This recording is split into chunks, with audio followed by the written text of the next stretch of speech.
Hey, what's going on, everybody? 757 Stars back with another 1/400 scale model review, and this time it is the NG models, American Trans Air or ATA Airlines L-1011-500. I got this with the Iceland Air 737 MAX 9 with that NG models redemption points where you can get the free airplanes, and this is one of the ones I got. Really different plane for me to get since I don't really collect older airplanes like this. Um, I typically just kind of stick towards newer planes that are around that are kind of current flying. But for some reason about this one just looked really cool to have. I don't have a lot of tri-jets, and I love tri-jets, whether it be the DC-10, MD-11, L-1011. I want to eventually try to get some 727s. I just love tri-jets. I don't know what it is about them. They're just so cool looking to me.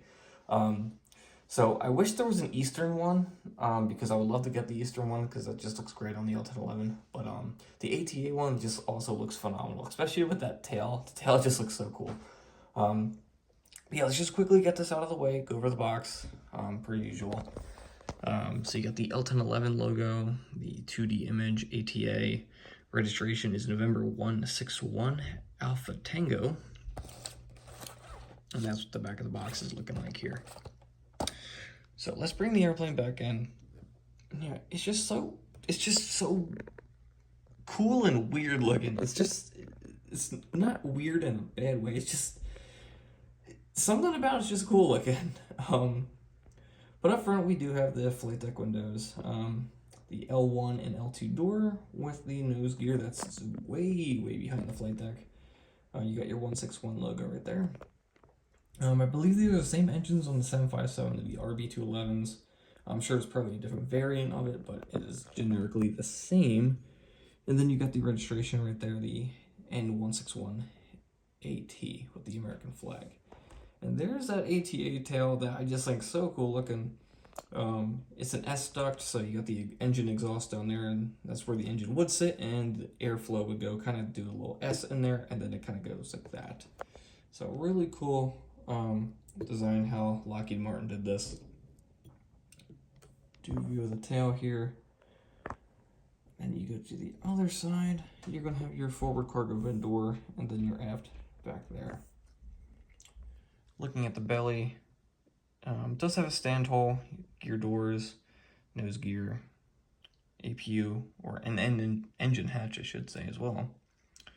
Another weird thing is just how far away the engines are from the root of the wings. Typically, I feel like they're closer, but these ones are really far away, it seems like.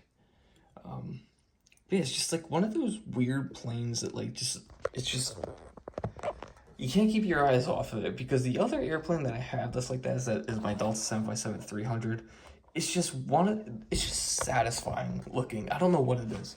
But yeah, it's just a really cool airplane. Really recommend it, especially if you're into like historic aviation.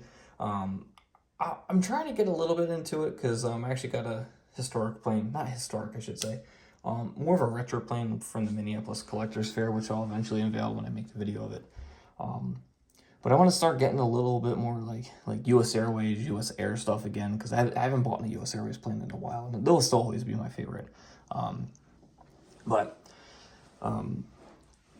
I wish I had a little bit more information about the plane, but it looked like the L-1011 was introduced in 1986, it looks like.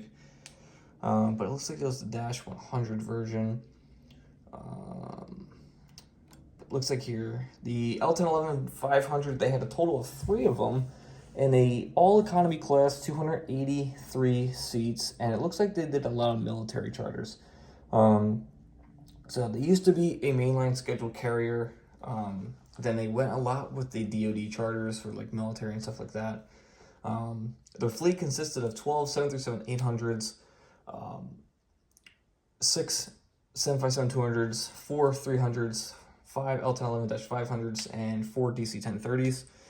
It's actually kind of funny that I actually just did a jump seat flight yesterday on Sun Country, and the aircraft that I did fly on was a former ATA airplane. Then it kind of went, I think it went to, I forget the next airline it went to, but then it went to Aeromexico. Then Aeromexico got rid of it. Then Sun Country picked it up. So it's kind of cool that I did fly an ATA plane. But they had hubs in Indianapolis and focus cities in Chicago Midway, Honolulu, and Oakland.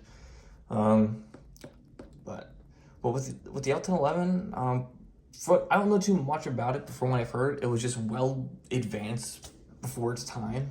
The plane did auto lands back in like the 70s, which is ridiculous to think of. But yeah, the plane was just phenomenal from people that I've known that have flown it. But yeah, so I think that's really going to wrap it up for this one. I wish I could talk a little bit more about it, other than just kind of gloating about this plane, just because of how cool it looks. I wish I knew a little bit more about the L-1011, but I don't, unfortunately.